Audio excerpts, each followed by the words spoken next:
Nze Margaret Kabazi omutuuze w'ekiwanga Rwanda mu disitulikiti y'e Mukono. Nsaba abatuuze b'e Kasokoso, Mawoto, Kiwanga Rwanda munneesige munteekemu obwesige bunnonde ku kifo ekya Women Councillor ku municipality. Nja kubaweereza bulungi, nja kubakiikira, nja kugenda nga nkiike ate nkomewo ate era nzireyo mu batuuze bange mbabuli ekyekigenda mu maaso. Ndi independent. Lwaki ndi independent? Saagala kubeera mu miguwa gya kwekomiitinga nti ndi mu kifo kimu.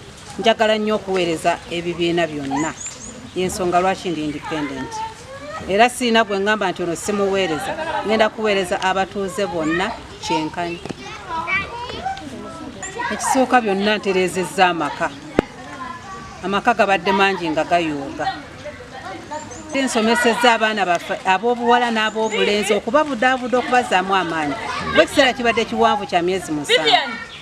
Naye ndaba nga nkoze bampadde akalulu abatuuze b'ekiwanga Kasokoso, Mawoto, Rwanda. Ngenda kweyongera amaanyi okwongera okubudaabuda abaana baffe ab'obulenzi n'ab'obuwala n'abakyala bennyini. Young marrieds nabo balina ebizibu bingi, nabo neetaaga okubalabirira, okubabudaabuda, okubabuulirira n'okubazaamu amaanyi.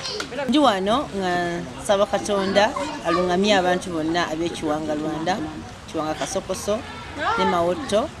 Ennaku z'omwezi nga 3 ogwokubiri banteekemu obwesiga okubeera Women Councillor owa LC3 eggoma nga mbakiikirira. Ndi mukyala malirivu okuweereza abantu bonna era ndi mweteefuteefu okusitula abakyala bonna, okubeera nga buli mukyala okola nti mukyala alina kyasobola okukola abako n'akasente mu nsawo. Omukyala talina kasente mu nsawo asanga ebizibu bingi. Ensonga lwaki nvuddeyo ku lw'abakyala, kubanga mbadde nzijja njogera n'abakyala abamu owulira nga ekisinga okubamenya mutabana kye bakola. Tubadde n'abakulembeze bangi naye tebatuyambye kuvaayo okuyigiriza abakyala. Waliwo emisomo omukyala gy'asobola okukolera awaka we yadde wafunda watya nga asobola okukolerawo ekintu n'abanga ajjamu ssente n'okuyamba abaana. Bwe naaba nga ntumiddwa okubeera omukiise nga Women Councillor ku Ggoma nga nkiikirira ebitundu byaffe bino ebisatu, nja kufuba nnyo okulaba nti buli mukyala aba n'essanyu mu maka, kubanga omukyala aba afuna ssente mu nsawo, amaka gaba masanyufu n'abaana be baba basanyufu. Gange bampitamu ku Dasirina. Nze ndi wano nga nyimiridde ku lwa mukyala Kabazi ne Nasubuga Doola, mwami Kiryowa, mwami Bikke Bukenya nga beesimbyewo abantu abo tuligamu nabo ku lwa chairman waffe mwami Lubega.